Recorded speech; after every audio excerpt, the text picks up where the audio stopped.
everyone! So for today's video guys, kay kanang makaluya.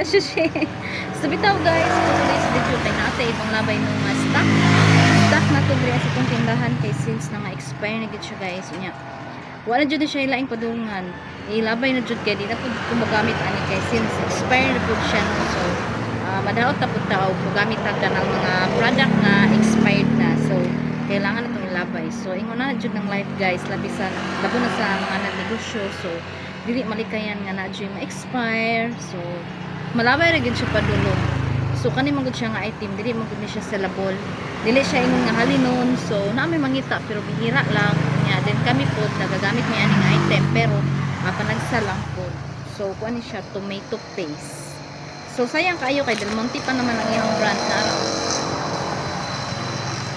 Tara. So mahal ba ning tomato paste nga Del Monte ang brand? But sad to say, kailangan na itong ilabay kaya na-expired na good siya. So ingani jud ng life ng magnegosyo. So na-jud mo labay.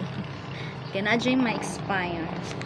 Ya naapad jud duha ka ingani RAM kani brato-brato lang ni pero sayang gyapon pero ilabay na jud siya.